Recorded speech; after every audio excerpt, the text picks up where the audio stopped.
Content warning. This episode contains discussion of the murder of a child and general murder and violence. It also contains some profanity. Shortly after taking over the Burger Chef case for the Indiana State Police, Bill Dalton made an inexplicable choice. Supposedly without telling any of his superiors, he decided to share all the confidential files in the case with a podcaster named Ashley Flowers, so that the two of them could create a show about the case called Red Ball. Perhaps the reason for Dalton's costly error could be his own investigative inexperience.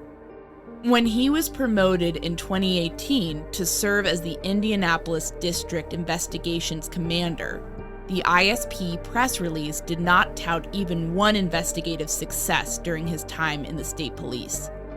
Instead, it boasted that Dalton played an important role in special events planning and coordination. In short, he did things like plan security for events like the Bicentennial Torch Relay. Maybe he was good at that sort of thing, but it doesn't seem to have prepared him for making intelligent choices about the Burger Chef case. And working with Flowers seemed like an unexpected decision as well. The South Bend, Indiana native told the website Entreprenista in April 2021 that she briefly worked with, quote, worms and spider DNA in a lab for a bit, before moving to a medical device startup and then a software sales position. She founded AudioChuck, her production company, in October of 2017, and has served as its CEO ever since.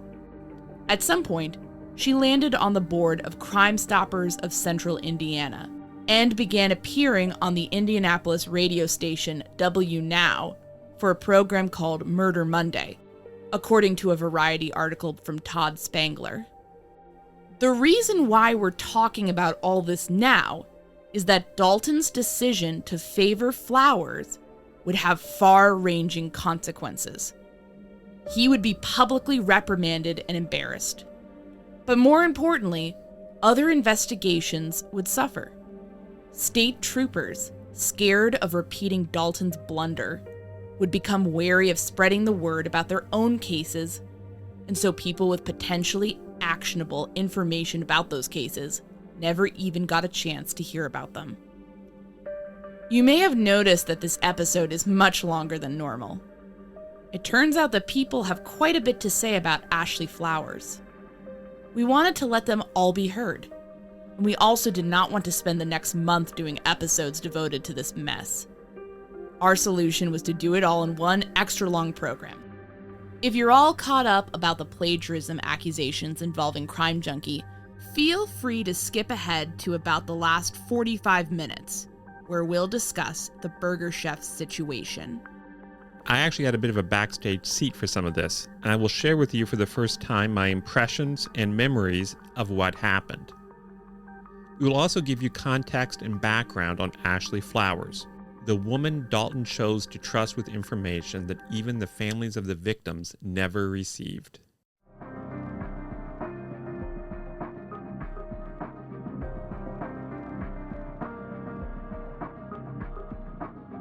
My name is Anya Kane. And I'm Kevin Greenlee. And we're The Murder Sheet, a weekly true crime podcast. We're continuing the multi-part look into the Burger Chef murders we began last year. Each week, we will be presenting you with new information and context about what happened as part of our mini-series, You Never Can Forget. We don't just rely on what we've been told or what we've read. We have worked this case ourselves. We decided to do this podcast so we can tell you what we've learned and even clear up a few misconceptions. We're The Murder Sheet. And this is You Never Can Forget, the Fiasco.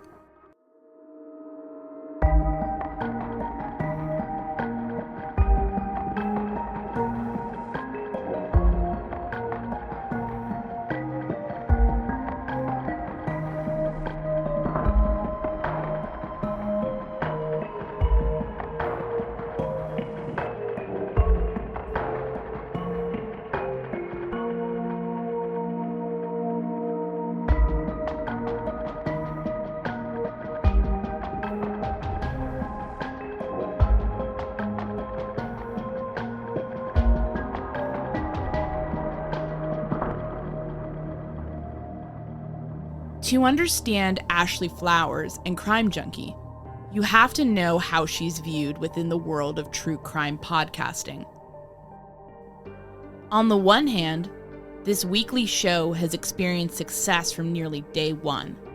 Podcasters still remark about how Crime Junkie almost immediately attracted droves of short, nearly identical 5-star reviews, and how the show maintained its high position on various charts from the jump when they kicked off in December of 2017. It is also fair to say that the show cultivated loyal fans. Today, 333,000 people follow the Crime Junkie Facebook page, while 173,000 belong to the corresponding discussion group. If you say something less than positive about Crime Junkie or its host on the web, you may run into a few of CJ's more rabid fans. On the other hand, ask around true crime circles, and you'll find that many creators and listeners can't stand Flowers and her show. Why is that? Professional jealousy? Maybe they just don't vibe with the show and fail to understand the reasons behind its popularity? Perhaps in some cases. But for many, there's a major ethical consideration at play here. You see, Crime Junkie had a nasty habit.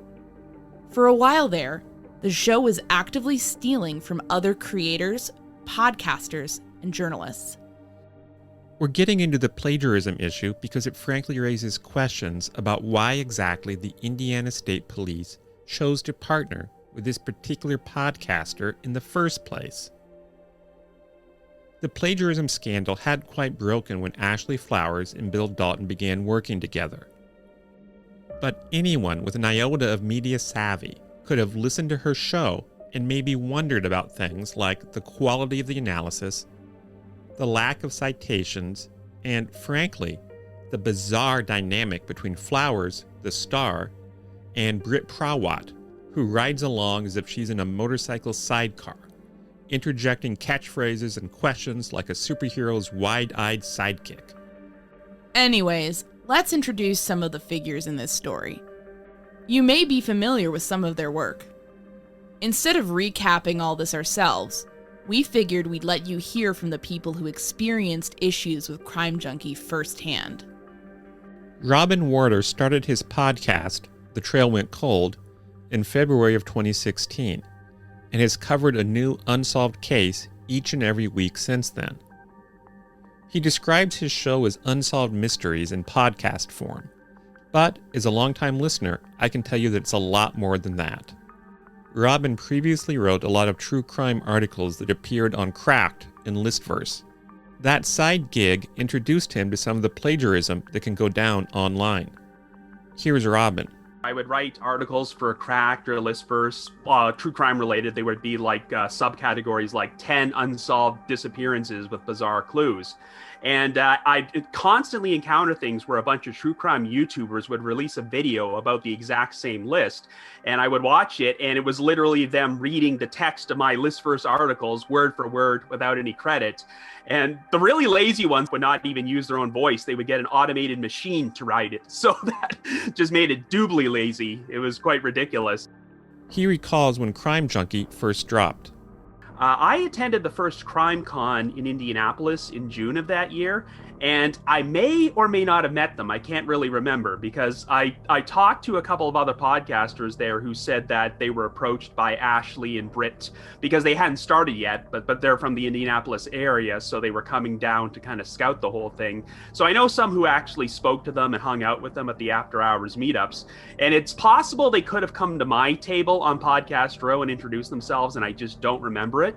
But I never have personally met either of them or had any real contact with them, but I remember hearing about them when they started out. And then just all of a sudden, they seemed to be one of the most popular true crime podcast shows out there. And by the time this whole scandal we're talking about happened, they were like #1 on the iTunes charts and had been there for a very long time. Esther Ludlow remembers Crime Junkie from way back too. She's the creator and host of Once Upon a Crime. Her true crime show is all about storytelling and unpacking the stories behind the stories of real-life cases. She first began releasing episodes in June of 2016. We have a community of female true crime podcasters because when we started, there wasn't really any of us. There was a handful of us, and so we have stuck together as far as a group, and we promote each other and support one another, and kind of communicate with each other. One of the people that was in our original group and still is Jillian from Crime Junkie. She had a popular podcast, very well done. She's very, just a really highly rated, all of that.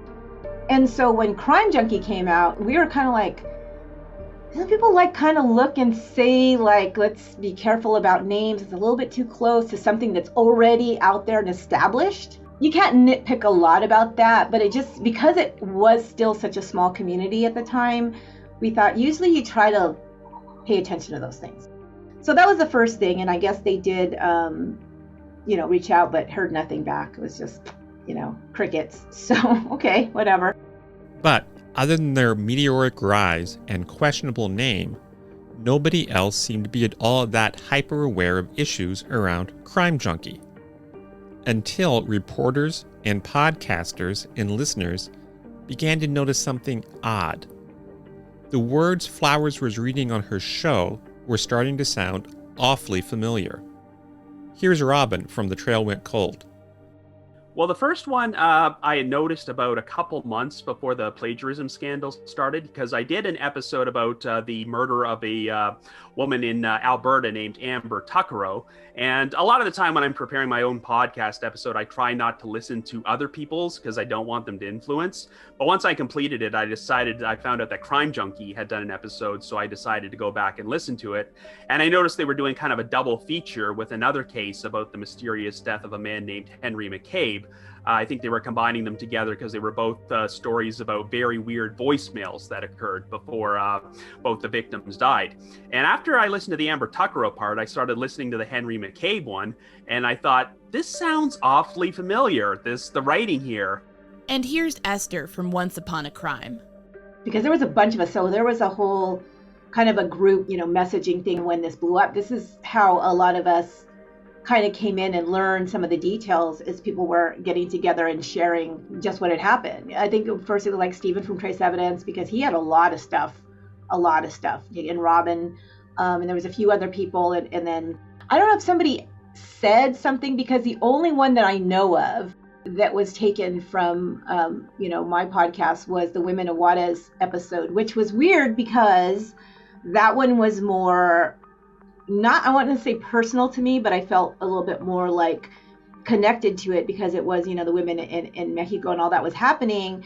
And of course, being Mexican American and stuff. And that was something that had been on the radar for a long time. And I had really done a lot of kind of reading into it even prior to thinking about putting it on the podcast, because I started listening to it. And then as I'm listening to it, it's like, I swear, it's like I got this weird feeling, like I felt like my heart sank, and I just felt like these, I don't know, it's just weird. I just felt like almost like an outer body experience as I'm listening, because I've never had anything like this happen to me before, right?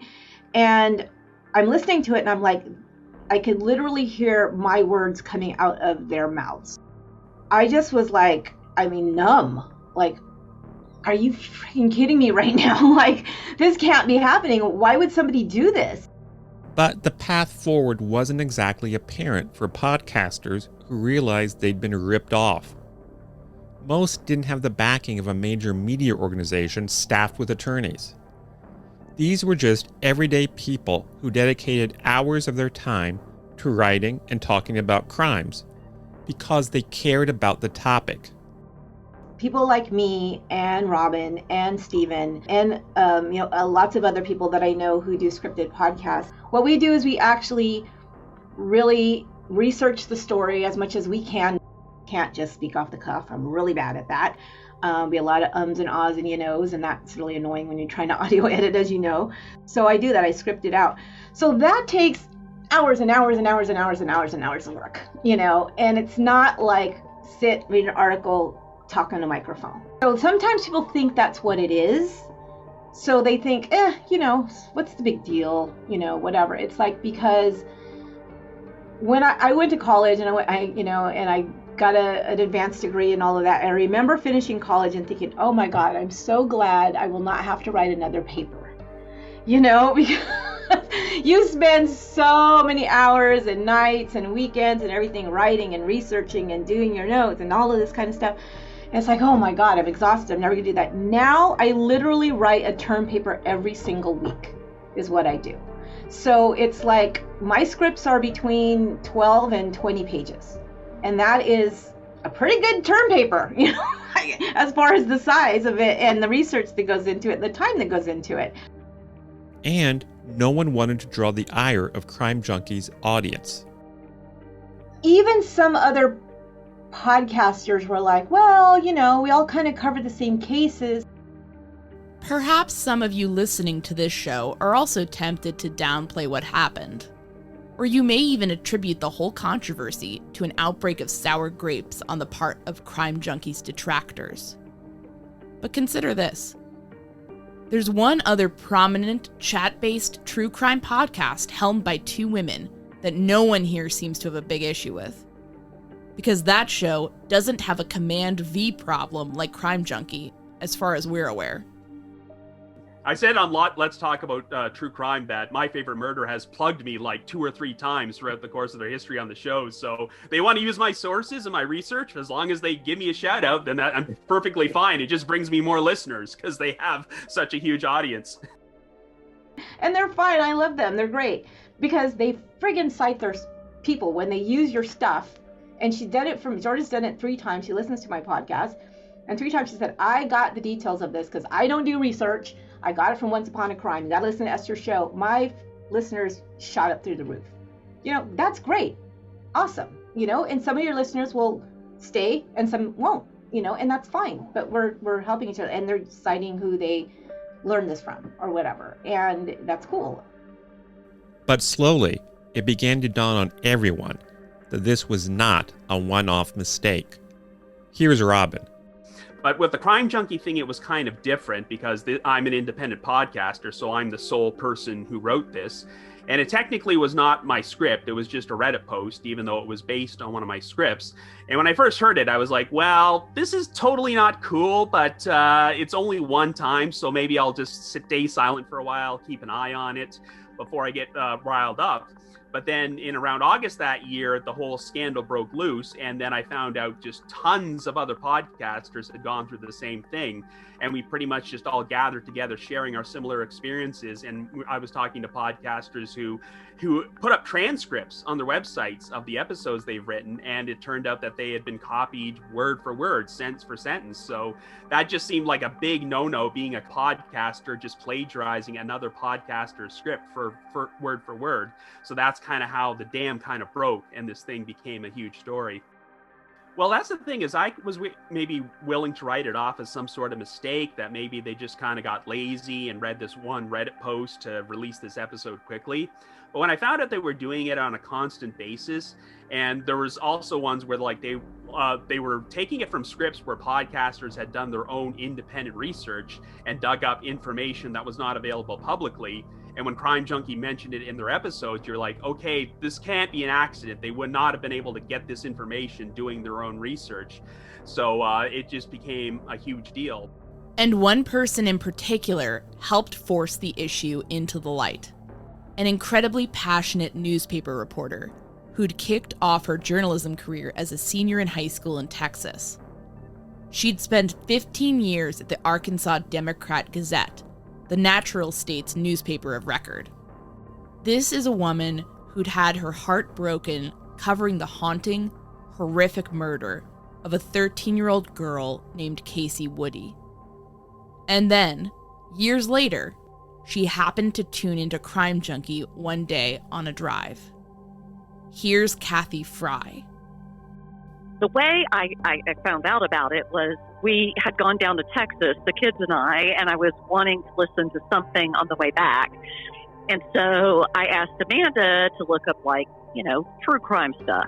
She and I both watch Criminal Minds and all that stuff. So anyway, she found Crime Junkie, and I cannot remember how she landed on Casey Woody, the podcast that she had done, but somehow Amanda did.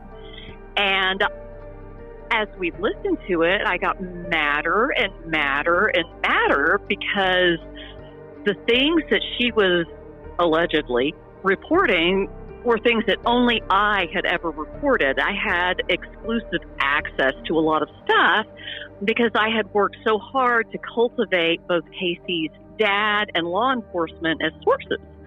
So I finally got so angry I told her to turn it off.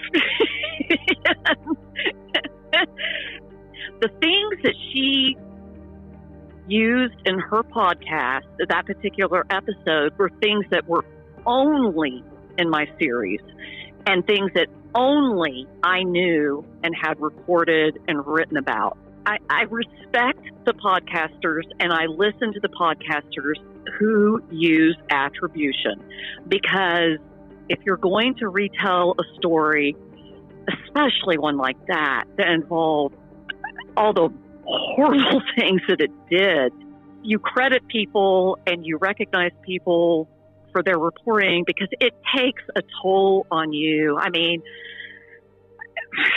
sitting there with those crime scene photos, having just had a baby girl, I mean, I had crime scene photos on my living room floor and of her, Casey, and the way that she was found. And I had a father who did not want to know how she was found. And I had law enforcement officials who were scared to death that he would read what I wrote and then learn about what had happened to her and how she was found. So I had navigated all of that so carefully, and I tried to do it in a compassionate way. And to hear that woman and her freaking Gossip Girl style podcast just throw all that out there after I had tried so hard to protect, the family and her friends from any further harm, it just enraged me. It was so callous, and she did it just to do it.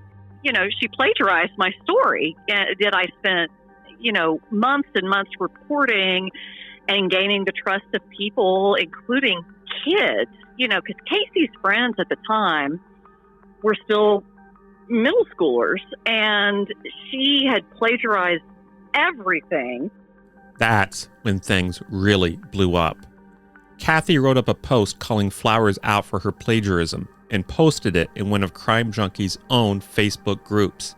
That went over about as well as you would expect. I cussed and used profanity on her Facebook page when I told her that she either needed to give me credit or take it down or do something. And anyway, so I had a few days of jail time, but, it was worth it. For Kathy, this was much more than a spat about plagiarized words. She'd put everything into covering the murder of Casey Woody.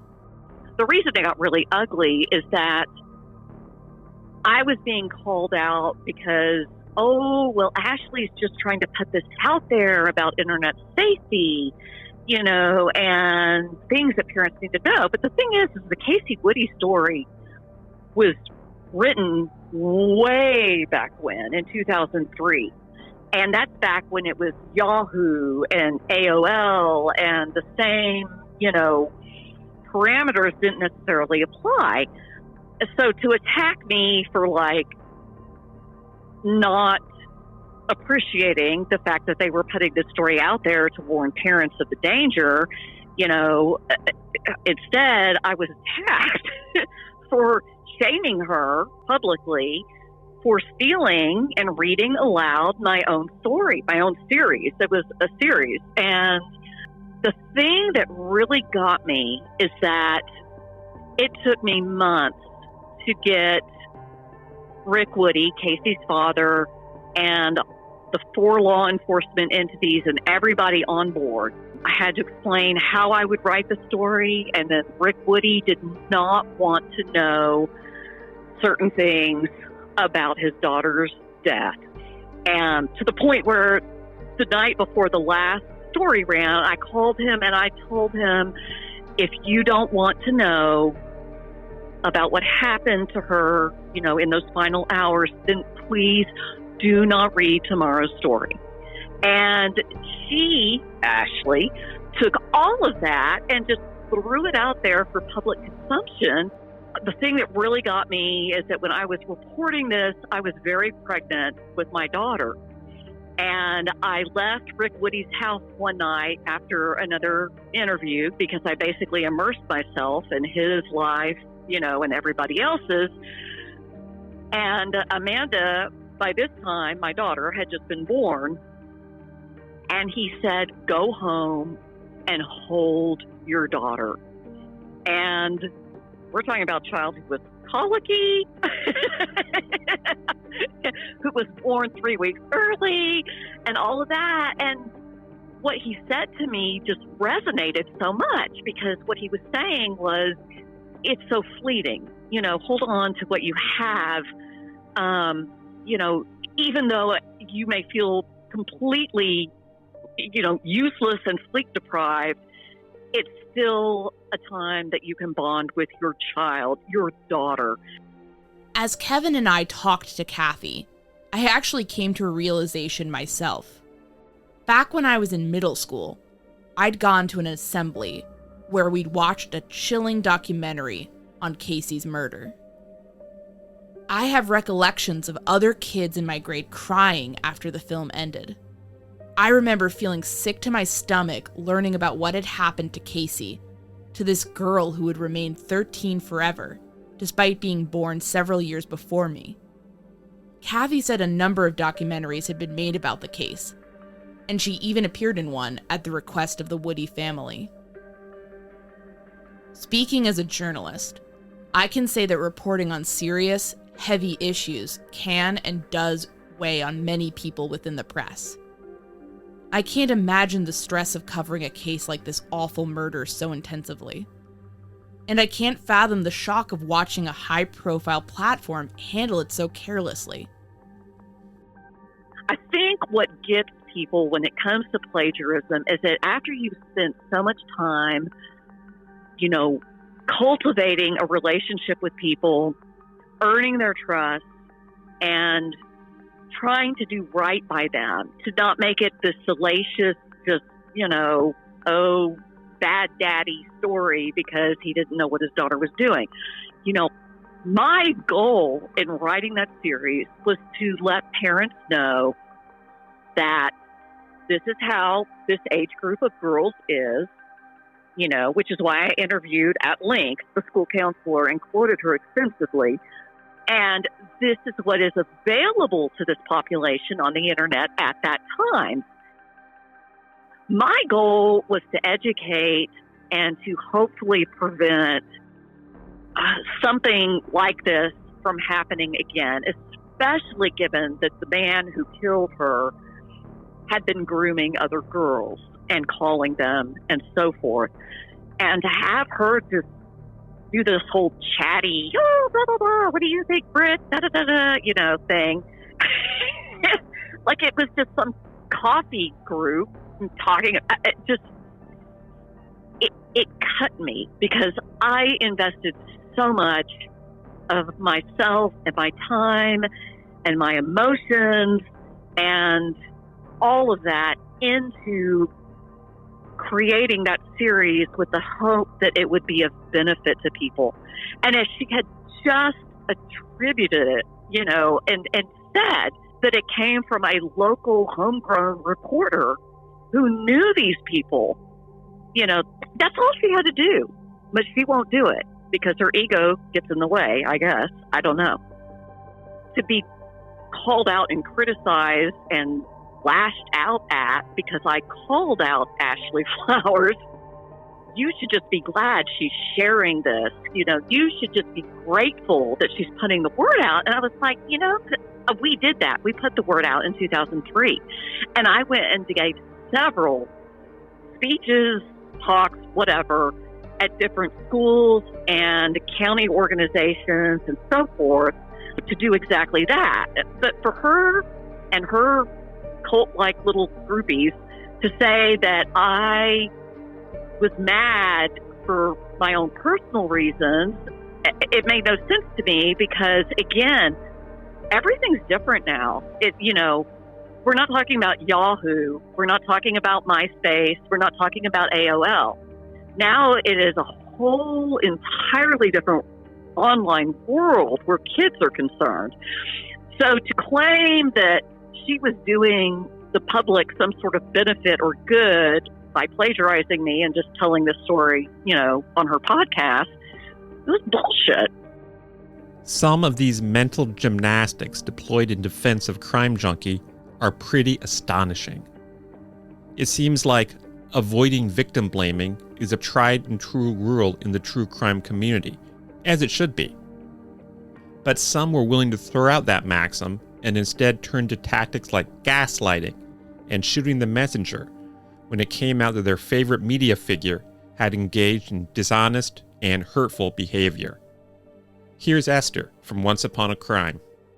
What I've come to understand about their most hardcore fans is that those people are really not podcast fans. They're Crime Junkie fans. So I'm not really worried about them because they're not listening to a bunch of other podcasts. Podcast fans listen to a lot of other podcasts. That's their thing. They love podcasts. These people are Ashley Flowers fans. Basically, she does no wrong. And here's Robin from The Trail Went Cold. Some of the comments that I would see, like on their social media from the diehard fans who you could tell they had no real understanding about what plagiarism was. They were just like, what is the big deal here? I mean, don't you all just use the same sources, the same facts all the time? Or they would just flat out say, I mean, I don't care if they plagiarized. I'm still a huge fan. I love their show. And it's like when you're dealing with people like that and who are like such diehard fans no matter what, it can be kind of daunting and discouraging, the idea that they could do no wrong in their eyes. Others saw Kathy's post and stopped listening to what they'd initially considered to just be a fun conversational show, a way to pass the time and learn more about different cases.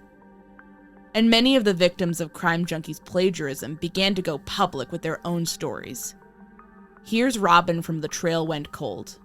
A lot of podcasters were speaking about it, and we said, yeah, we've gone through the same thing ourselves, and now is the time to really, now that she's gone public, for some of the rest of us to go public as well. Esther from Once Upon a Crime remembers seeing Kathy's post too, and as she read it, she became angry. How dare you? Like, and I'm reading the things that journalist that she wrote, because this was, a major series that she did in this newspaper, and the fact that they just took it and didn't credit it at all and just used it almost verbatim. And she was like, and she felt the same way, like, shit, I worked my ass off on that. And yet they just decide they can just take it and use it for whatever damn purpose they want. Like, nobody's going to notice that. And so that to me was like the arrogance factor of it that I thought was above and beyond. Soon, journalists were digging around the story. Todd Spangler of Variety, Stephanie McNeil of BuzzFeed, and Derek Bryson Taylor and Christine Hauser of the New York Times each published articles detailing the scandal. Some of them even quoted Esther and Robin. But it was just such an overwhelming week for me, I remember, because I can't even remember the series of events of how I got in touch, but I think I was emailed by BuzzFeed News who said, I got your name from this plagiarism scandal. Would you be willing to share some stuff with me? And then I soon heard from Variety and then the New York Times. And I think one of the reasons I was published because by that point, they hadn't removed the episode yet. So there was evidence they could use. I could just say, here's the Reddit post, here's the episode, and you play them side by side and the evidence is there. And that's why mine got published. But at the same time, it's kind of discouraging that this could go so huge and be in like the New York Times, and there was never really an apology. And even though there were some people who were angry and said they would never listen to Crime Junkie again, it feels like they're still kind of in the same place 2 years later, that they haven't really suffered any real consequences for it, and that there's still a lot of people who've forgotten about it or they don't care about it, and they're still going to go on being fans. And no one's really going to learn a lesson that plagiarism is wrong. And one thing that always struck everyone as bizarre at the time is once Kathy Fry came out, they started removing episodes, the ones they were accused of plagiarizing, but they also removed some other episodes that no one had actually accused them of doing anything wrong. They were just removed from their feed, and it's kind of like, ooh, that's kind of an admission of guilt that you're afraid of being caught, even though no one has actually said anything about these episodes. One of these episodes was the one where they copied Esther's work. I've never contacted them or anything like that because they know. And the reason why I know they know, to be honest, it took me about a week because I almost couldn't believe it. And I had to go and I even thought this to this point, and meanwhile, I know I write everything myself. I thought, was there some way that I inadvertently, like maybe, took a portion of, because I read a book about it. I read articles. I had stuff translated that was in Mexican newspapers that I read because I don't read Spanish. I even found scholarly articles about the whole Women of Juarez thing and all that was going on. And I read all that stuff and I put that together in my own script. And I thought, is there some way, maybe the book or something that I took, and then she did the same or whatever. So I even waited to go to the library to get that book because it's not a book that's widely available. And said, well, let me look at this book, and let me look at my script and make sure, and all of this. So I even did all of that. And I thought, nope, and so when that was happening, before I even said anything to anybody, they took that episode down. They took the Women of Juarez episode down. That tells me they knew before anybody even mentioned it, that was copied. And yet, what is it, a few days later, a week later, they put them back up with nothing, and so I'm like, wow, that is ballsy. Like, you must think that, because of your popularity, or maybe you have money, I don't know what it is, that you can basically just do whatever you want and take whatever you want and, lie, cheat, and steal, and just, it's all good because you're profiting. Suddenly Flowers, who had presented herself in the media as one of the foremost true crime podcasters out there, was a very hard person to find. I think they were scheduled to appear at, I think it was a podcasting event called Podcast Movement, where Ashley was scheduled to be on a panel discussion. And I think it was the very same day the plagiarism story broke. And according to another podcaster I know who was there, she just did not appear on the panel at all. And they didn't offer any explanation for her absence. But I think they were worried that if she appeared on stage, that's all anyone would want to talk about. So I think she was just kind of laying low and trying to hope that this scandal would just go away. That whole time, at the same time, all that was blowing up that summer, they were just had just started a speaking tour or something. They were selling tickets to theaters and stuff like that, and that went underground. They were still out there, but they had none of it on their social media.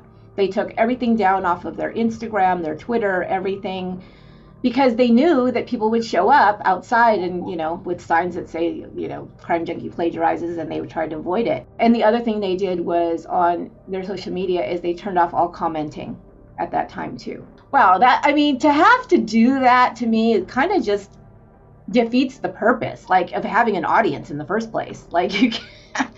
You can't interact with people, I guess, unless they really were trying to keep it to just who they know were their loyal fans. Keep that closed ranks, which I get because their name was Mud. Despite their frenzied attempts to remove the incriminating episodes and cancel public appearances, the AudioChuck team seemed far less robust in terms of their efforts around issuing a statement, or even privately apologizing to the people they'd stolen from. Anya will read the statement that they ended up putting out there, as published in Variety. We recently made the decision to pull down several episodes from our main feed when their source material could no longer be found or properly cited. Since then, we've worked to put additional controls in place to address any gaps moving forward. Our work would not be possible absent the incredible efforts of countless individuals who investigate and report these stories originally, and they deserve to be credited as such. We are committed to working within the burgeoning podcast industry to develop and evolve its standards on these kinds of issues. The people whose work Crime Junkie had cribbed from were less than impressed. Here's Robin. It sounded like it was written by a lawyer pretty much. It was kind of a statement where we're going to address this, but we're not going to say anything incriminating. And I can't remember the exact wording from it, but you can probably find it online, where it was just kind of like, we try to keep ourselves to the highest standards with our research, blah, blah, blah. We've gone to the trouble of adding sources to our show notes and stuff, but they didn't really admit to doing anything wrong. And they've never really been in touch with me or any of the other podcasters they've affected. Speaking as an attorney, I can say that it seems like a statement written to minimize the situation and avoid admitting any liability. That may make sense in terms of protecting your business from a lawsuit, but it's totally inadequate in terms of being a decent human being. Apologies, real apologies, matter. In fact, I don't get the sense that this would even still be a thing anyone was talking about in 2021 had Flowers just reached out and said, "I'm sorry."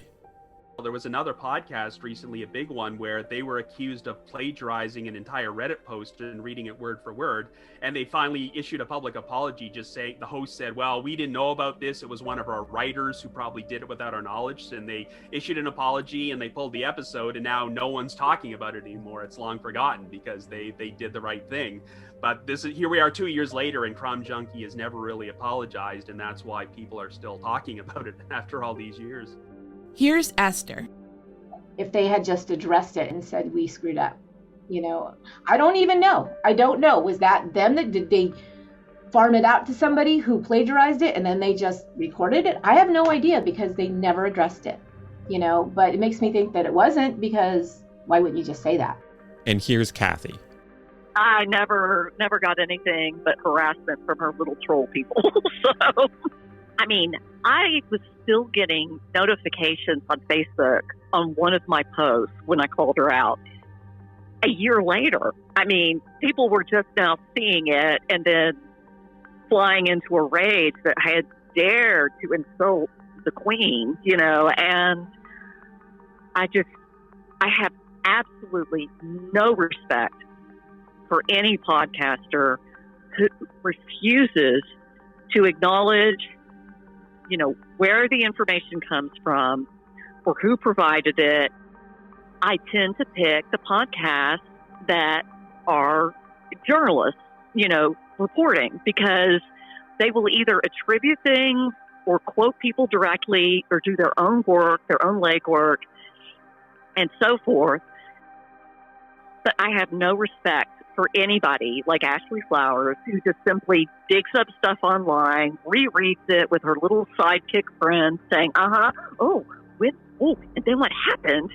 That's bullshit. It's not real reporting. It's not real anything. It's just retelling somebody else's story without any sort of factual checking or attribution. It's not real. Kathy pushed her old employer, the Arkansas Democrat-Gazette, to issue Crime Junkie a cease and desist letter. When we reached out to the paper, they told us that Crime Junkie had since credited Kathy in its episode source material, which also links back to her series of articles. But beyond that, nothing's happened. She never, to my knowledge, responded, but again, that's just me. And of course I pissed her off because I called her out on her own Facebook page. It's interesting to speak with Kathy, given she's a newspaper journalist whose career followed a traditional path before the advent of the web. I felt like I was taught a very principled sort of way of doing journalism. And podcasting caught me off guard. With a newspaper or a printed story, it's not going to go away. Somebody has a copy somewhere, even if it's not online, it's still there. But with podcasts, there's a lot of wiggle room for unscrupulous people, because they can just go online and allegedly report, that's in quotes, things without having to substantiate those facts for themselves. And they don't have to confirm things, and they don't have to adhere to what print journalists adhered to. And I mean, that was my world, with print journalism, newspapers. We knew that whatever we wrote was going to be printed and distributed and held on to. You know, you write an obit, and you know that whatever you write and whatever screw-ups are in that obit, that's what the family is going to have. You had to be so careful, and you had to be so right and so thorough and so fair and so accurate. And podcasts, I mean, podcasters play by a whole different set of rules.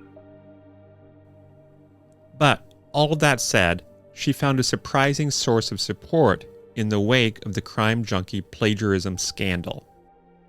That I remember there were several stories in which I was quoted and podcasters were quoted, and I got a lot of support from them because they felt that this was becoming a problem with podcasts in general, but especially with Crime Junkie. So it was not all just backlash against me. Journalists supported me. Reporters supported me. People who understand that when you spend that much time reporting on something, I mean, it takes a little piece of your soul every time. That's the thing about this whole debacle. Whether you're from a traditional media background or you're new to the podcasting game, I'd like to think that most people understand that stealing is wrong. If you're still on the fence, I'd encourage you to consider how you would feel if someone came into your workplace and behaved this way, claiming credit for things you had done. Here's Esther. Let's say that you worked, at some company and you had a project that you were working on, and it was your project, you had to do it, you're doing all this work, you're staying late, you're coming in early, you're doing stuff on the weekends, you're doing all this stuff, putting together this whole report project, whatever it is. And then you go into your boss or whoever and you're presenting this project, and somebody swoops in and presents it as their own. You would literally freak out. Like, what the F is going on here? Because that's my work. How the hell you can just swoop in and take it, and then now you get the credit for it, and you look like, oh, you're this great, whatever, and you did this great report when I did it. And yet you can say nothing about it almost. Nobody's paying attention to it. They're saying, oh, don't be jealous. They did it great. That kind of thing. That's what we got. That's what we got from the people who were listeners of that show. We're like, you're just being jealous because she's so much more popular than you are. I don't give a shit about being popular. It's like, no, it's not about that at all. It's like, just think about how you would feel if that happened to you. What would you do? What would you say? Who would you go to? What higher ups would you try to go to say, this is bullshit? Like, that's my work. So I find it fascinating, perhaps even telling, that Crime Junkie promised to work to develop and evolve ethical standards within podcasting in its letter that half apologized for its plagiarism. To me, that seems like an arsonist volunteering to rewrite a town's fire code, or an employer with a history of OSHA violations volunteering to pen legislation around worker safety, an adulterer hitting the lecture circuit with a spiel about keeping your spouse happy, or an active alcoholic publishing a self-help book between gulps of wine. You get what I'm saying. Put your house in order before you start preaching to others. Robin told us that in some ways, the Crime Junkie plagiarism scandal has likely put a lot of people on notice about citing and giving credit.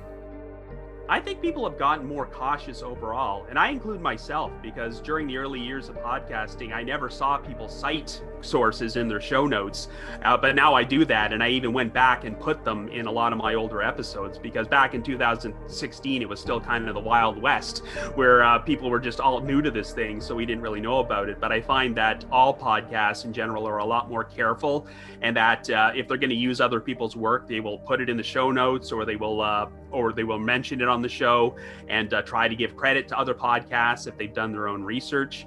I know they noticed that Crime Junkie is also a lot more cautious as well. Like if you listen to their episodes from the last few years, they'll actually say a lot of their sources out loud. I think they might even be paranoid, though, that if we don't cite every single source, then we might get into trouble again. But the lack of a real apology or any sort of accountability hasn't done wonders for how Crime Junkie is perceived by other podcasters. Do you have a sense of what Ashley's reputation is in the true crime podcasting community? Well, that's the thing. I mean, I know some people who have had good relationships with her, who have worked with her in the past, and she has worked with a lot of victims' families and who had done good things for them.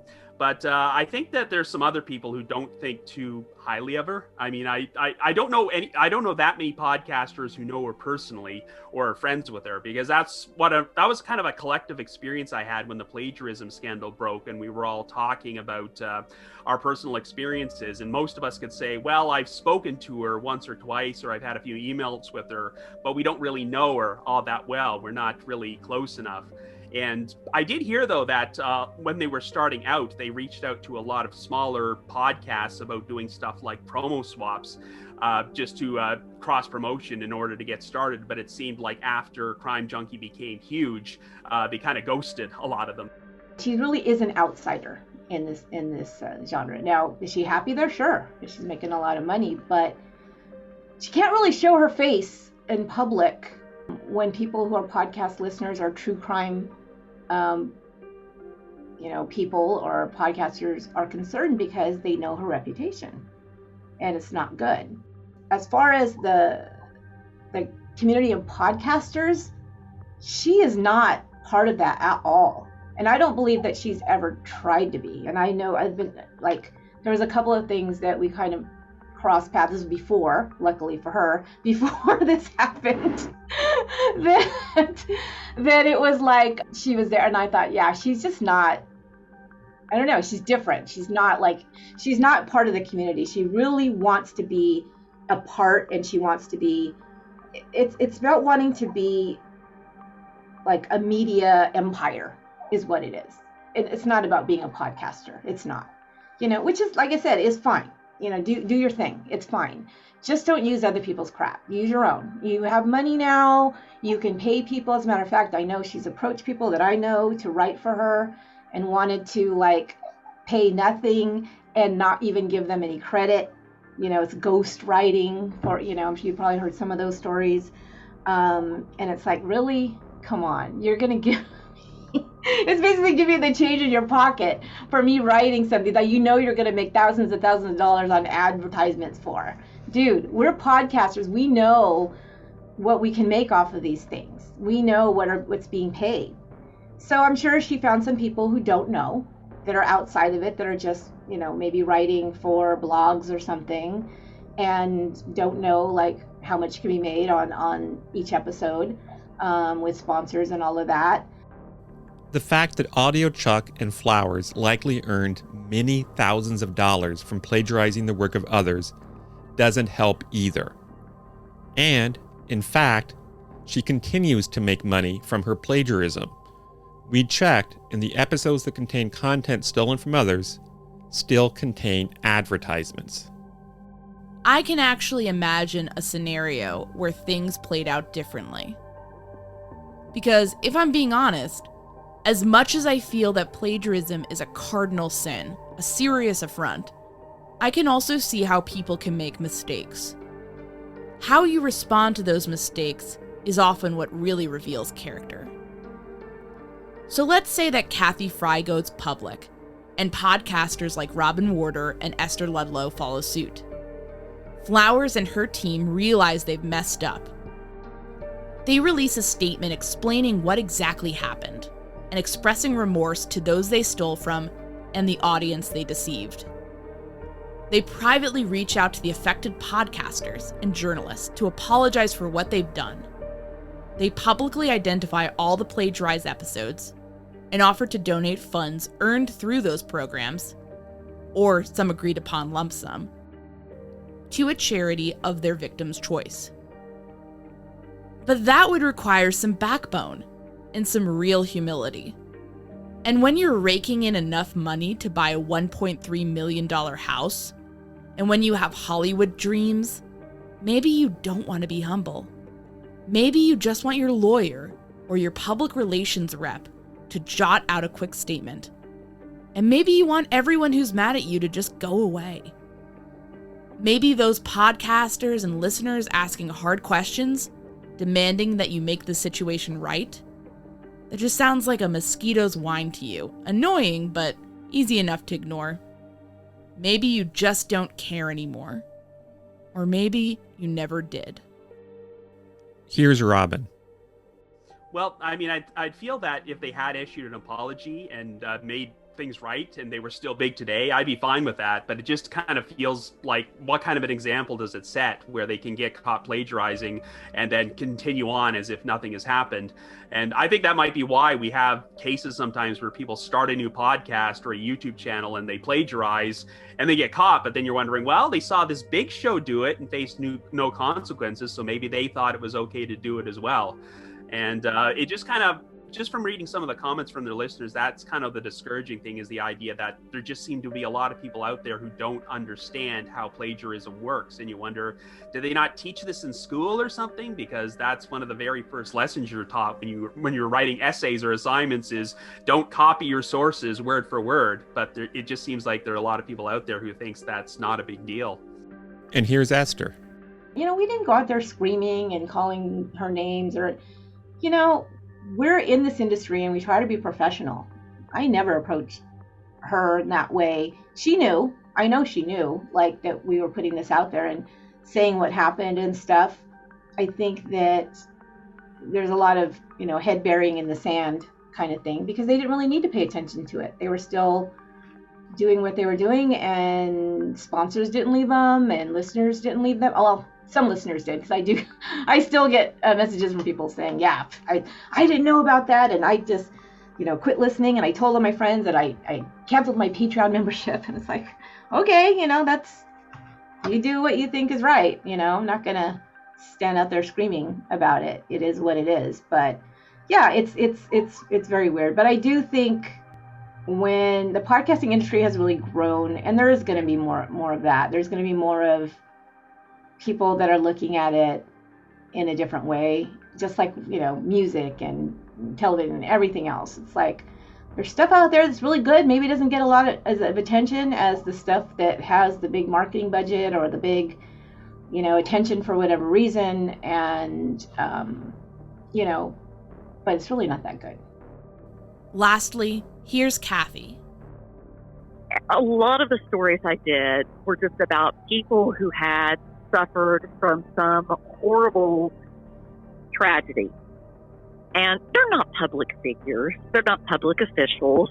And I treated them very differently than I would, say, a politician, or some sort of official. Because to me, it was about compassion. And, I would even schedule interviews so that I would tell the person, okay, this is the day that we're going to go over everything that we've talked about, because I want to make sure it's correct before I put it, or before I finish writing this. And I don't want you to have to go to work after this. And I don't want you to have to be expected somewhere after this, because it will be grueling. And I tried so hard to be kind and empathetic and passionate anytime I reported on any sort of human tragedy, whether it was man-made, natural disaster, or whatever. And I think that is what I find reprehensible about a lot of podcasters, is that they're not doing these podcasts to try to solve anything or to help the family. It's just so gratuitous, There are podcasts that I listen to, like Trace Evidence, where the families are acknowledged and the harm that's been done to them is acknowledged. And, and there are explanations for their behavior or their reactions and all of that kind of context that you need when you're talking about people who have suffered something so horrible and are then abruptly thrust into the public eye. But Ashley Flowers does not do that. It's just this kind of like, oh, let's have some coffee and talk about this gruesome murder and laugh and joke about it. And, there's no consideration for the people who were so impacted by whatever happened. And so, to me, a solid podcast when it comes to true crime involves attribution or their own reporting and a desire to actually help solve something or to put it out there so that maybe these families and victims could come to some sort of, I don't know. I don't believe in closure. There's no such thing. But I think a podcast, when it comes to true crime, should be focused on trying to further a case or to help a family. And it should not be this gratuitous exercise as just telling or retelling a story to make a profit. And that's what we see, it's to make a profit. And that's why I absolutely abhor and will always loathe and detest Crime Junkie, because that's, even the name Crime Junkie is just an affront to anyone who has suffered from losing someone unexpectedly in a very tragic way or horrific way. It's just insulting and mean. I mean, I suffer from PTSD, major PTSD. And I recognize that I react to things a certain way and this and that, but at the same time, that also allows me to understand people who are also just trying to cope and get by. And if I had thought that Ashley Flowers' podcast episode on Casey would have been helpful, I mean, it was solved. It had been solved. It was solved from the very beginning, just a few days, within a matter of hours, It was just, to me, it struck me as gratuitous and just a play to get more listeners. That's not why I went into journalism. I went into journalism to be a voice for people who would otherwise probably be ignored. And I went into journalism to advocate for people who might not be heard. And to hear that woman just reciting my story online, it was not only the fact that she didn't attribute it to me, it was the fact that she was so cavalier about it. And so just, tra-la-la, just in those true crime stories for you little junkies out there. And she didn't care. When I wrote those stories, I cared about missing and murdered people because I gave a shit. And she doesn't. For her, it's just money. She's earning money. She's selling her merchandise. She's going to her little, whatever, live events and so forth. And it's just money. And to me, it was a crusade. It was like an effort to help people. It was an effort to try to find the missing, or an effort to figure out who had murdered someone. And she just twisted that all up and made it all about her and her little sidekick friends, whatever. Now, at last, we're going to get into the Burger Chef case. As we said at the top of the program, Bill Dalton of the Indiana State Police, who leads the investigation on this case, decided to allow Crime Junkie host Ashley Flowers to have complete and total access to the Burger Chef case file.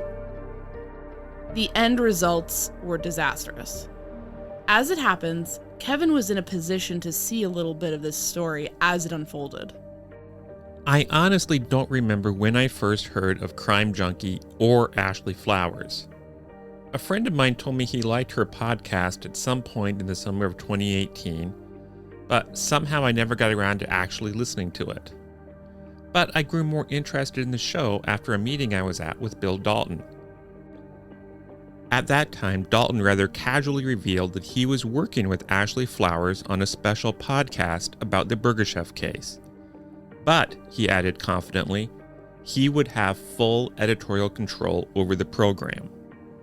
Now, we're going to have an awful lot to say later about the ethics of a journalist or podcaster turning full editorial control over their program to the agency they cover without informing their audience. But first, we want to be clear that we wanted to be fair. It is possible that Dalton misspoke and did not mean what he said. It is possible he meant what he said, but intentionally mischaracterized the arrangement he had with Flowers. That's what we thought earlier, but during the course of researching this episode, we got explicit confirmation that ISP controlled Redball. More on that later. We reached out to both of them asking for clarification on this point. Dalton wrote back with a refusal to comment, and Flowers failed to respond altogether. In any case, Dalton's news got me curious enough to check out the then most recent episode of Flowers' program, Crime Junkie. As it turned out, the one I heard covered the case of David Cam. In case you aren't familiar with it, here's a quick overview. Cam is a former member of the Indiana State Police. His wife and 2 children were murdered in 2000. Cam was tried and convicted of those murders. The verdict was overturned and he was tried and convicted once more. The verdict was overturned a second time. Cam was tried a third time, and this time he was exonerated. As Kevin will mention in a moment, there is also a bit of a Burger Chef connection to this case. I would actually see Flowers and Dalton together just a few days after I listened to that episode. Some trees at Leonard Park in Speedway, Indiana were being dedicated to Jane Freet, Ruth Shelton, Danny Davis, and Mark Flemons, the 4 victims of the Burger Chef murders.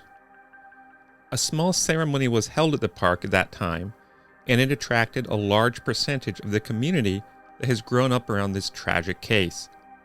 Family and friends of the victims were there, and there were even some people present who were witnesses to different aspects of the crime. Flowers and Dalton were there too. They stood in the very back of the crowd, Flowers never seeming to move very far from Dalton's side. I remember that this surprised me. She was doing a podcast about the case, and here in front of her was a golden opportunity to meet and talk with the people who had been most affected by it all. Why wasn't she taking advantage of it? Why wasn't she trying to get their perspectives and hear their stories? At some point, I decided to try to strike up a conversation with Flowers myself. I told her I'd heard her Cam episode and asked her if she had done it because of its connection to Burger Chef, the case she was now covering for her new program. She looked confused, and so I explained that one of the witnesses against Cam was a jailhouse informant named Donald Forrester. She still seemed confused, and she left me with the impression that she did not know who Forrester even was. That seemed surprising, since Forrester at one time claimed to be the Burger Chef killer himself, and his false confession is prominently featured in almost every single article ever written about this case. Could it be possible that Flowers could know so little about the case she was ostensibly devoting a new podcast series to? In fairness, though, it is possible she simply felt awkward and uncomfortable around me. A few days earlier, I'd had what I thought was a minor tiff with Bill Dalton. A source wanted me to ask Dalton a question, and to keep their name confidential until I got the answer. I asked the question of Dalton. It was not at all germane to the case and was relatively trivial. Dalton wanted me to tell him who the source was before he answered the question. I let him know that that violated my agreement with the source. At that point, Dalton sent me back a message in which he finally answered the question, accused me of withholding information about the case, and even tried to interfere with my relationship with one of my clients. I found that to be incredibly unprofessional behavior on his part. Nevertheless, since he answered the question, I did indeed give him my source's name. I thought this was a relatively minor event in the great scheme of things and would blow over. But it permanently changed my relationship with Bill Dalton. he never treated me the same again, even though I continued to bring him information and witnesses whenever I thought it would possibly be helpful. In retrospect, I feel this incident revealed something about Bill Dalton's character. He was testing me, trying to see if I would be completely, unquestioningly loyal to him, even if it meant betraying others. In my view, only a deeply insecure man would require such a test, would want to surround himself with admiring sycophants who catered to his every whim. In any case, I certainly failed Dalton's loyalty test. Most people would.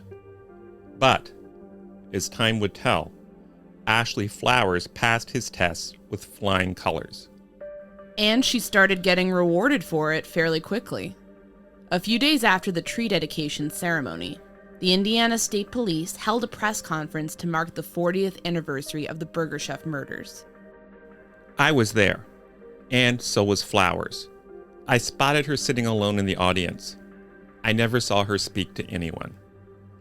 At one point in the press conference, Dalton was asked a rather predictable question. How many man-hours have been spent on the Burger Chef case in recent months? Let's listen to his answer. Well, I mean, I have the hours at work. I manage a group of detectives, and we manage because the cases never stop coming in. So I work on it as much as I can throughout the week, and it's, I mean, admittedly so. It's one of those things. In this case is the type of case, and that I'm a I guess a crime nerd that way, or maybe a crime junkie. That I read this stuff on my own time. It's so much information, so I don't have any idea to be able to track it in hours. It's always on my mind. Did you catch that? Let's play part of it again. I guess a crime nerd that way, or maybe a crime junkie. Crime Junkie, of course, is the name of the weekly series hosted by Ashley Flowers. In the middle of the 40th anniversary press conference on the murders, a high-profile event designed to focus on the victims and those left behind, Dalton made a point to squeeze in what was basically a gratuitous plug, mentioning a for-profit program hosted by his new podcast partner. And this was definitely noticed at the time. I remember seeing people on one of the Crime Junkie Facebook groups reacting with delight to how Dalton had shifted attention at the press conference to Flowers and her program. I cannot overstate how inappropriate and unprofessional it was of Dalton to do this. That time and place belonged to the victims. Dalton had no moral right to take it away from them for even a moment, so he could turn the spotlight on Flowers. Sitting in the room that day, I remember being appalled. And I wondered, what exactly was the relationship between Dalton and Flowers? How had this happened? A lot of people have been curious about the Bill Dalton-Ashley Flowers relationship and how exactly they decided to work together on Red Ball in such an unprecedented fashion. We'd heard some speculation, all unverified, but we wanted to learn the actual facts and share them with you. As we said, we reached out to both of them and asked for comment. But that wasn't all we did. Dalton made his decisions in the case on behalf of the Indiana State Police. That agency is a public organization that works and serves the people of Indiana. They have an obligation to share with the people information about how their employees conduct themselves. So all the way back in June, about 6 months ago, I filed a request under the Indiana Access to Public Records Act with them for emails and other documents relating to Red Ball from the period in which the program was conceived and produced. I soon heard back from them that they would not allow me to make an individual request for such a broad time period. That seemed a bit odd, but then I changed my single request to several requests, each covering a shorter time period. They told me that wasn't allowed either, that I was only allowed to make a single request at a time. So, Anya made one request, and I made another. But they said that wasn't allowed either. that even though Kevin and I are both individual, tax-paying residents of the state of Indiana, we were working together on this and therefore were only allowed one request between us. That seemed absurd to us, like saying that since Kevin and I are married, we are only allowed one vote in an election.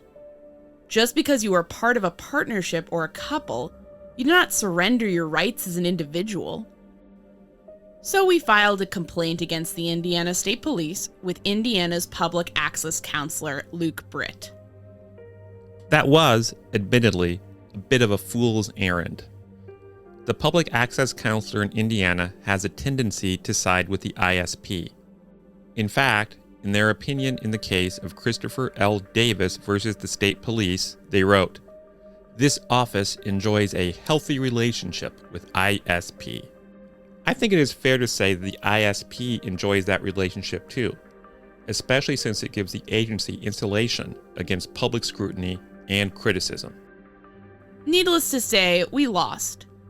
Public access counselor Luke Britt basically decided that if people work for the same organization, then they give up their rights as individuals to ask for information from the government. The ISP turned over a few non-helpful emails from the earliest brief timetable Anya requested.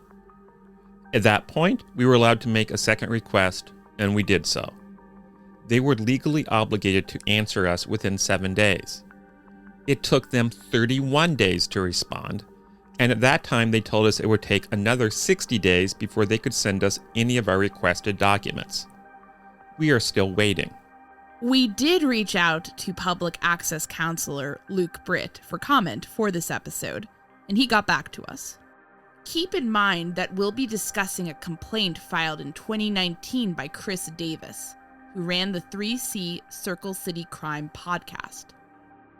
For context, we said in our reach out that we were planning to criticize his decision, which we felt amounted to signing off on giving the ISP the right to allow a private individual exclusive access to and the ability to monetize police investigative files because the officer who allowed such access did not have authorization from above.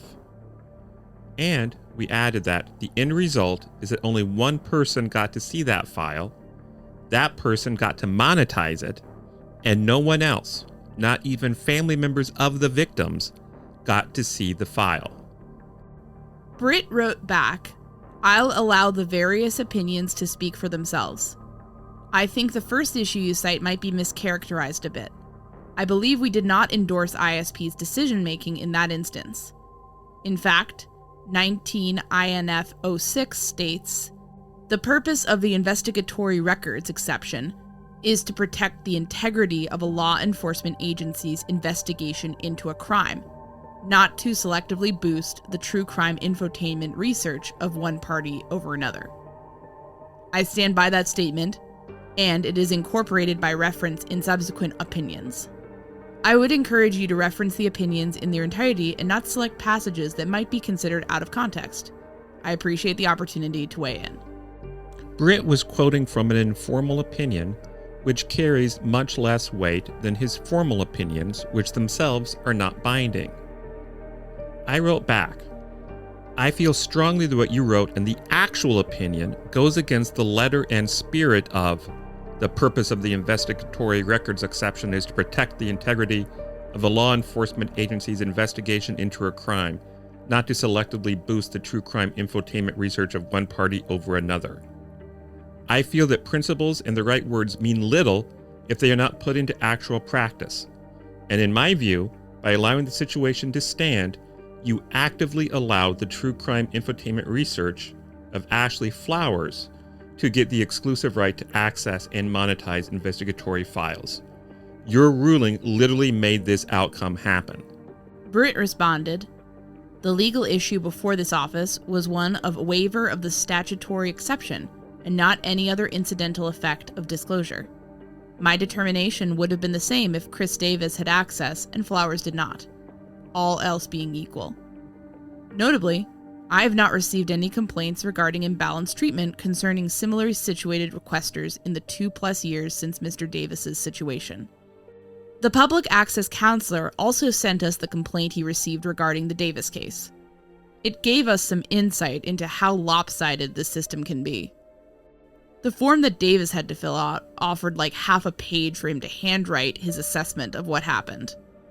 The ISP, on the other hand, were able to fill out 5.5 neatly typed up pages going into their side of the story. Davis did not get the opportunity to respond to that.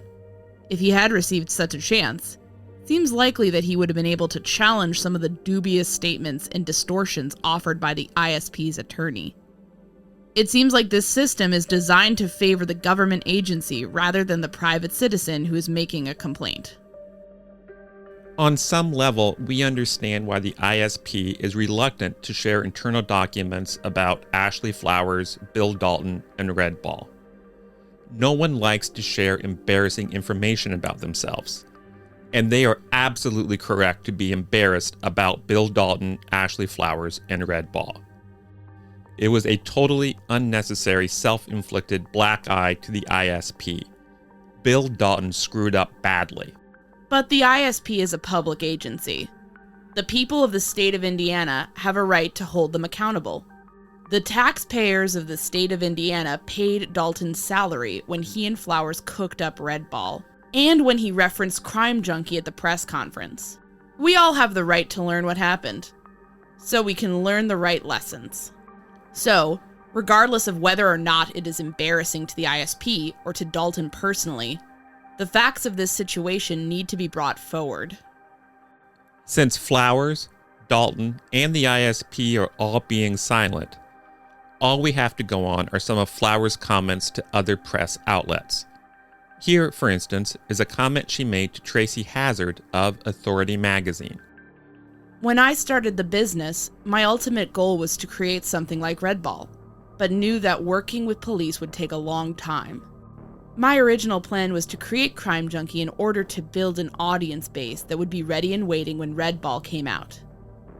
If you would have asked me in early 2018, I would have told you that once Red Ball was up and running, I was going to stop making Crime Junkie. So, Red Ball was incredibly important to her. It represented what she wanted to do with her career. But what exactly did she hope to accomplish with the program? For that, let's turn to an article written by Peter White that appeared in Deadline Hollywood. White's article revealed that Red Ball was planned to be a 6-part series. Flowers would actually end up only doing 4 episodes. And it also revealed that Flowers was working with a Beverly Hills-based talent agency on the project. Flowers apparently had big dreams, saying, "There's been a lot of talk in the television world about how we could turn this show into a series. Once it's out and fingers crossed the police is happy." It sounds then as if Flowers viewed Red Ball and the Burger Chef case as a way to kickstart a career in Hollywood.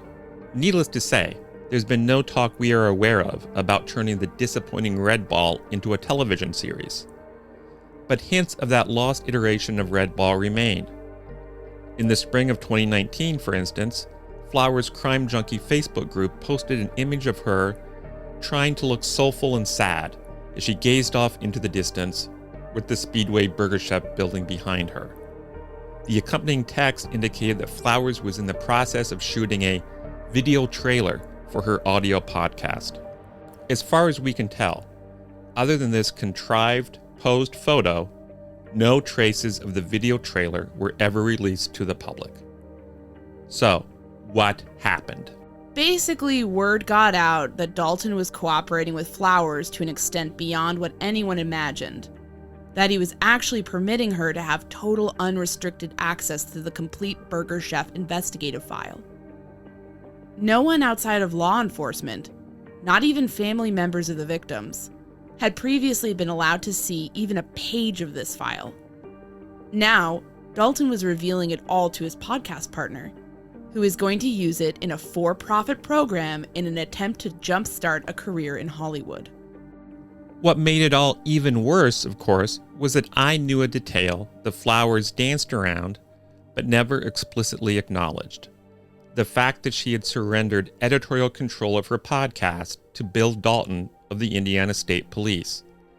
So, in short, a public government agency was allowing only one person to see its records, and they were then controlling everything that person said about those records. Imagine what people would think if, say, the White House only allowed one reporter to have official records, and that person could only print what the president allowed them to publish. It goes against the spirit of the First Amendment and the right of the people to be freely informed about the actions of their government. If Flowers' statements to the media weren't bad enough, the ISP's response to Davis's 2019 complaint spells things out clearly. In her response to the formal complaint, ISP legal counsel Cynthia Forbes lazily threw around a bunch of Merriam-Webster dictionary definitions to bolster her argument, like a high school student trying to pump up the word count of an essay. Then she finally got to the point and gave the ISP's version of the Dalton-Flowers collaboration. She identified Flowers not as a multimillionaire podcaster, but rather as an agent of Crime Stoppers of Central Indiana, and said that Flowers offered to assist ISP in the investigation of the Burger Chef murders by featuring the case on her podcast, Crime Junkie. Forbes wrote that Dalton requested permission to work with Flowers, and that permission was granted, with the expectation that his approach would be, quote, similar to how ISP routinely works with other media outlets to gain attention and request assistance from the public for new leads. That makes us wonder how exactly ISP works with other media, since Forbes confirmed that Red Ball was editorially controlled by the state police, writing, ISP additionally retained the right to edit and have final review and approval of the podcast prior to airing. Is this how the ISP works with other media outlets? Forbes went on to note that Dalton was not allowed to release or allow inspection of the, quote, records related to this case. Forbes wrote, Ms. Flowers was advised prior to inspecting records that they were confidential, not available to the public, and the information that she could use in her podcast was restricted to already publicly known information. Forbes appears there to, at the very least, be shading the truth.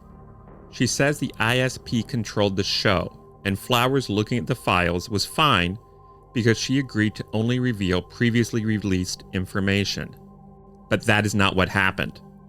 Flowers' podcast revealed quite a bit of previously unreleased information, and Bill Dalton knew this.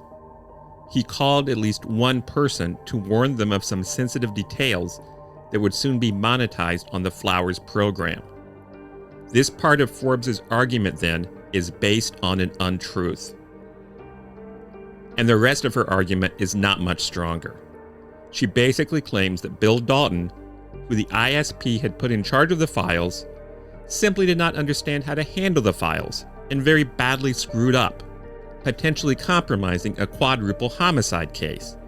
But the ISP, or Dalton himself, should not have to take the hit. She wrote, ISP did not take lightly the denial of Davis's request, but cannot condone one employee's mistake as binding the agency against already established policy when the consequences are as severe as to jeopardize a quadruple homicide case.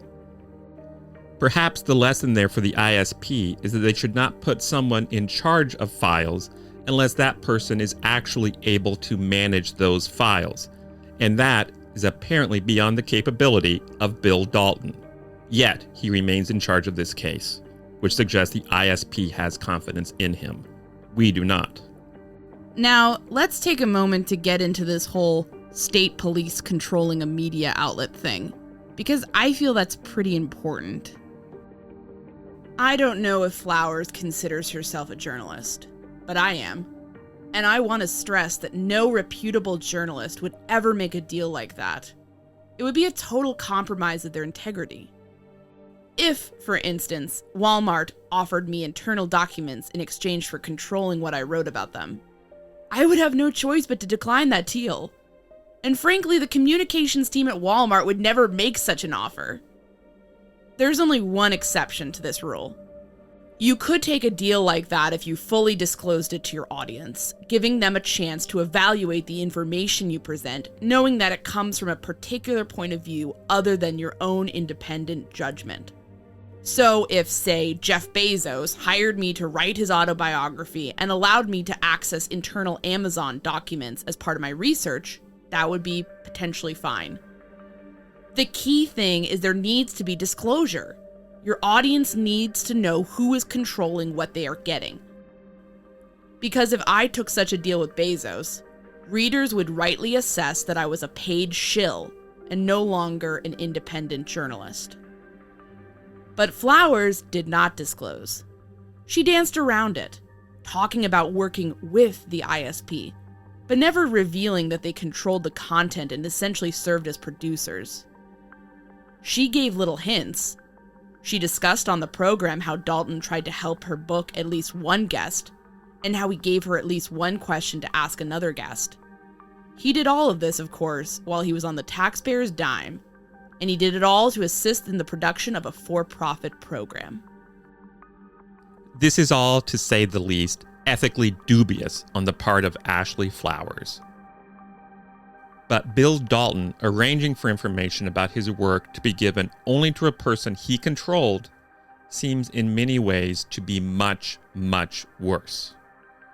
Before we go any further, let's take a moment to give you the flavor of how Flowers covered Dalton on the program, how he clearly wanted to be covered. This is from episode 1. Dalton's been a real cop, and if you work around real cops long enough like I have, you can spot them. And it's not because of their distinctively cropped haircut, or the way they always position themselves in public facing the door, or even that instinctual way their dominant hand creeps to their hip when something makes them uneasy. To me, it's in their eyes, when they manage a smile. And I've thought a lot about this and what it is that I think is so different. And I think it's because that when you see the worst in humanity, what people can do to one another, when you have to throw away your favorite suit because the smell of death won't wash out of it, or when you have to hold a man's brains in your hand on the side of a highway and watch him die and then go home to your wife and kids and pretend you worked a normal 9 to 5, there is something about living all of that when you see something good in the world, big or small, they appreciate it more than the rest of us do. In a way, I don't think we ever can. First Sergeant Dalton has seen all of that and more. He gave me that crinkle-eyed smile when he thanked me for working with them. Anya frankly adores me, but I can never imagine her having the bad judgment to insert that type of over-the-top ode to my smile in an episode of Murder Sheet. That's definitely not happening because full-body cringe. And even if I did, Kevin would have the sense to take it out. But Dalton left it in. As awkward as that sort of thing is, it is not what bothered Chris Davis, then the host of the Circle City Crime Podcast, a series which at the time was focusing on the Burger Chef murders. What bothered him was that it did not seem just or legal to give only one podcaster or one journalist access to the secret case files. He felt that if you gave access to one person, you should give it to everyone. There should not, in other words, be a privileged class of people who get access to public papers while others are denied. We have, frankly, had some very serious differences with Davis over the years. But he was absolutely correct on this point. And the law was 100% on his side. Bill Dalton had badly messed up. By sharing the file with Flowers, he had, if one followed the law, made the entire file public. Because the law indicates that if you share a file with one person, you must share it with everyone. So, Davis filed a complaint with Luke Britt, the public access counselor, asking to see the files. And that apparently is when the roof fell in for Flowers and Dalton. If you take the ISP at their word, it was only at this point that they became aware of what Dalton was doing with Flowers, even though she often spent time at the state police post poring over the files. But they claimed it was all news to them, that Bill Dalton had been acting without their knowledge and certainly without their permission.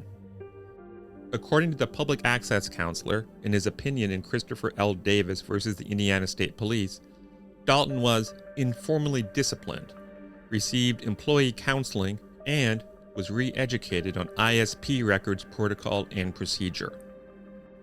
And remember, the public access counselor boasted of enjoying healthy relations with the ISP. They certainly showed that in this case, admitting that Dalton had badly messed up and writing that he had in fact committed rogue actions when he had not been given authorization to act in a particular manner. But, Britt added, since Dalton had been disciplined for his embarrassing screw-up, it did not count. The man the ISP put in charge of the files shared them with his podcast partner, which should have made them available for everyone if the law was followed. But since ISP as a whole did not tell Bill Dalton to do this, it just didn't count.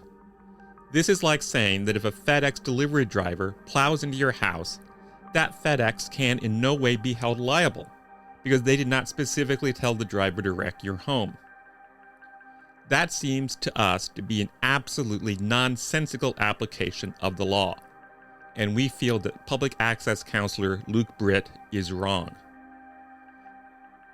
Someday, someone will challenge the counselor's application of law in this matter in court. Maybe we will even do that ourselves. Flowers contained a highly biased and incomplete account of all of this on Redball. She talked about people criticizing her. She used the plural they, but we believe she is primarily referring to Davis. They were pissed that the police were using my platform to tell their story. And it was hard for me to understand why. All I wanted to do was help. I wanted to give the police a controlled outlet to tell the victim's story and to disseminate information to the public without fear that I was looking for a scoop or would do something that would irrevocably harm the investigation. I wanted to give them more than a soundbite on the news that they had no control over. Please note that comments like that seem to show an active contempt for the work of actual journalists who go out and get information and report it to the public without first running it by the police for approval. And, of course, her words about how the police deserved a controlled outlet seem again to make clear that Redball is just such a controlled outlet, that she surrendered editorial control to the Indiana State Police. Outside commentators also picked up on this situation. Writing in Indianapolis Monthly, reporter Adam Wren said Dalton and Flowers' Redball series might just be the first narrative audio press release created in part by a taxpayer-funded law enforcement agency. It was also the first time that a law enforcement agency and a public access counselor had, in essence, worked together to ensure that a private individual would have the exclusive right to monetize investigative files. Because Flowers certainly did make money on this project, the Redball episodes are absolutely laden with ads. Flowers went on to further attack reporters who, unlike her, actually do reporting. We live in a world where everyone is looking for the scoop, that thing that will give them clicks with no regard to how the information or names they are releasing could hurt the case forever. After the scoop's been got, they walk away. The interesting thing is that after Flowers got her Redball scoop and the resulting downloads and clicks, she walked away from the Burger Chef case. Her words indicted herself. And to top everything off, the final result, Redball the podcast, simply wasn't very good. She announced that she wasn't going to discuss theories or do any investigating, and said she was going to instead tell the victim's stories. But listeners of the show came away with very little information about or understanding of Jane Freet, Ruth Shelton, Danny Davis, and Mark Flemons. Instead, Flowers spent a great deal of time talking about how Bill Dalton has a new approach to the case, without ever really explaining what exactly that new approach is or what is accomplished. She also gives Dalton a great deal of credit for doing things that frankly should have been done much earlier, like digitize the case file. Dalton has some of his underlings working on this and is excessively praised for it. The whole series ended with Dalton giving a swaggering statement hinting at new evidence that could directly tie the killers to the crime. He does not reveal what that evidence is or how it ties anyone to anything.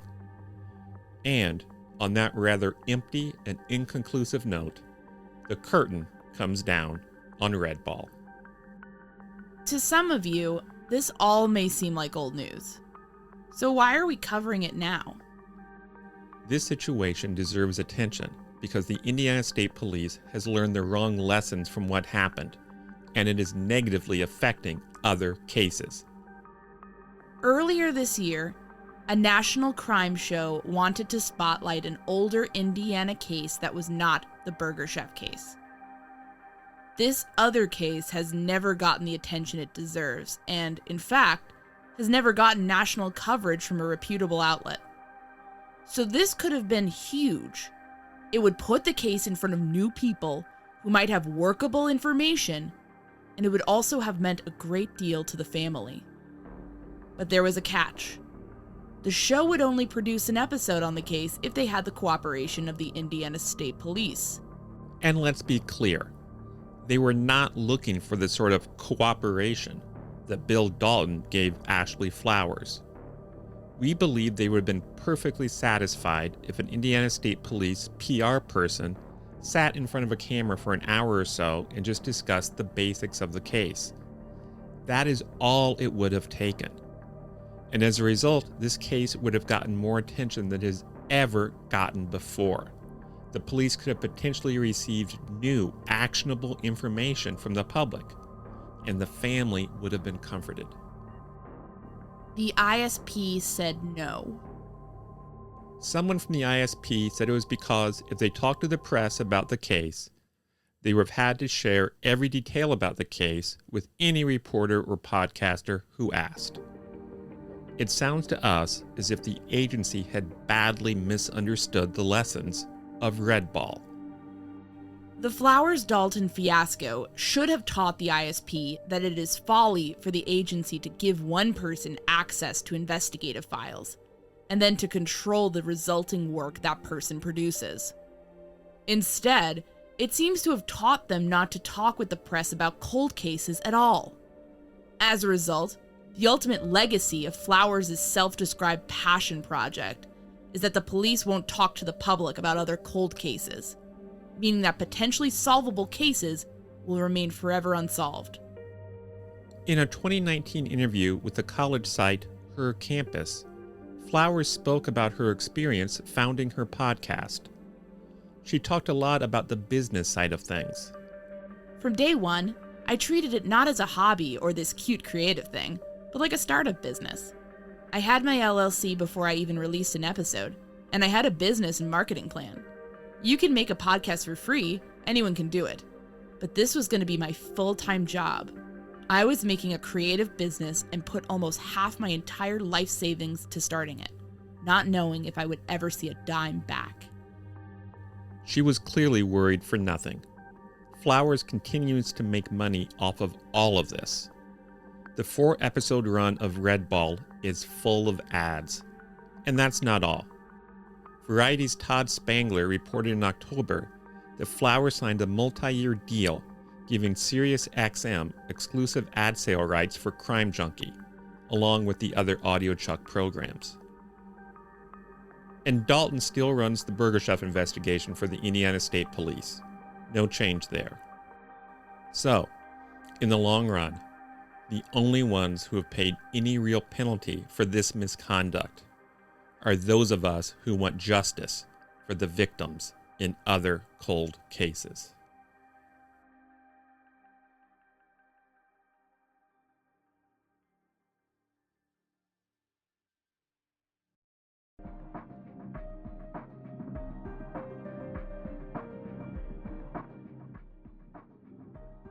This is the part of the show where we normally tell you to reach out to the ISP if you're upset about what happened. But to be honest, we don't think they'd care. Feel free to reach out to us, though, at murdersheet@gmail.com.